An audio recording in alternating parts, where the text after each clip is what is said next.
And that concludes our presentation. Thank you.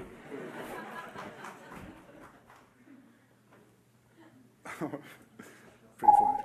Anyway, so yes, well, first of all, we're from Goodby Silverstein. It's an agency in San Francisco. We're about 550 people. Will and I, we started about 6 years ago. Will is a creative director. I'm the chief digital officer.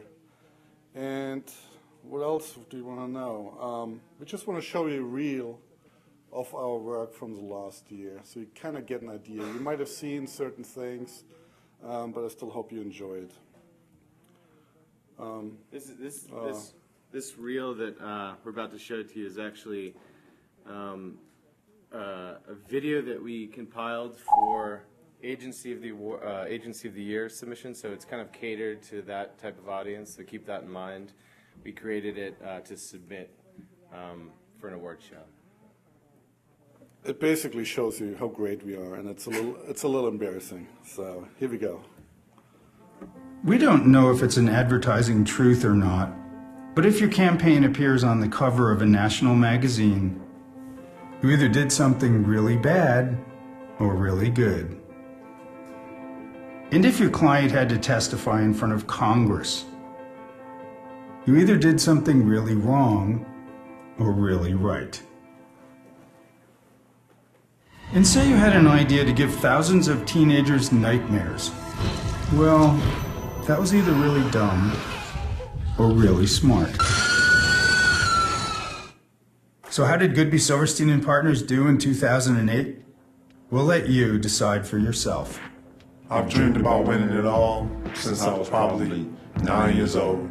Our NBA Finals campaign used a simple split screen to make the playoffs feel like must-see television again.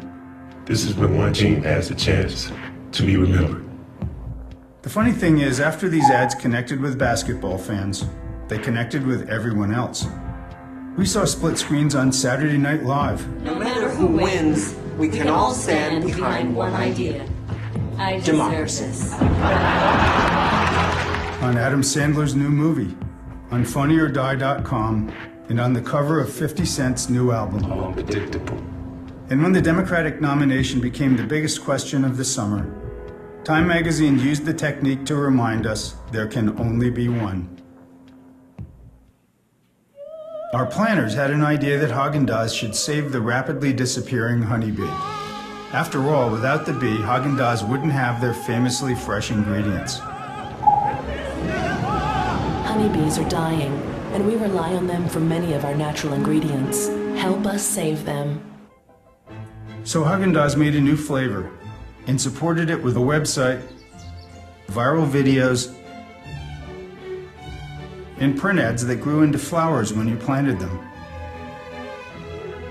In a single week, news of the campaign appeared in over 300 newspapers, magazines, and cable shows. The American bee population has fallen by 30% in the last year, and no one knows why.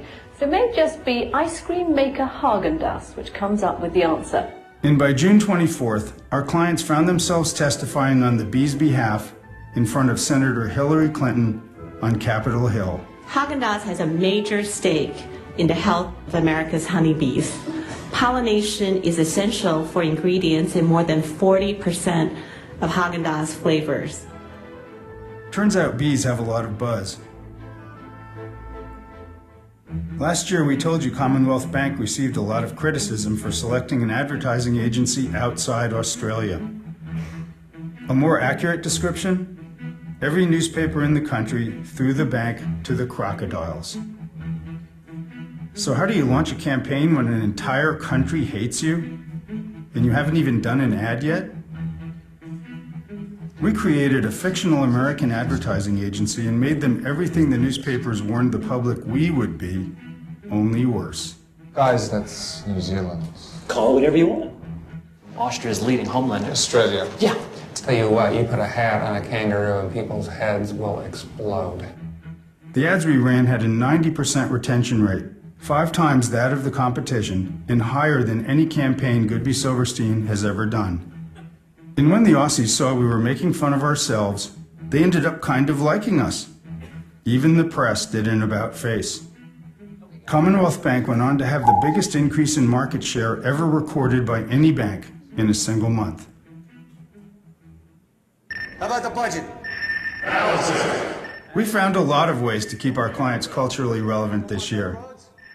While Congress was failing to bail out Wall Street, we suggested the world would be better off if blue-collar workers were running it, using Nextel push-to-talk phones.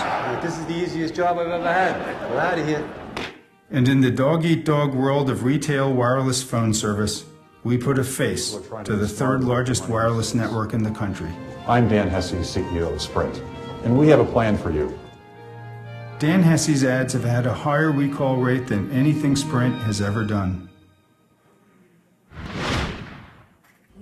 When HP needed to show kids their computers were the most souped-up, fire-breathing multimedia machines around, we went to MTV and created Engine Room, a celebrity-driven show where up-and-coming artists from around the world would compete to create films, art, music, and more on HP's latest computers. I think you guys nailed it. The design is great.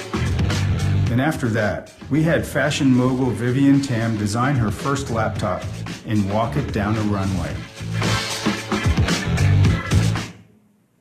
Our milk clients asked us to make teens believe milk was as cool as Red Bull.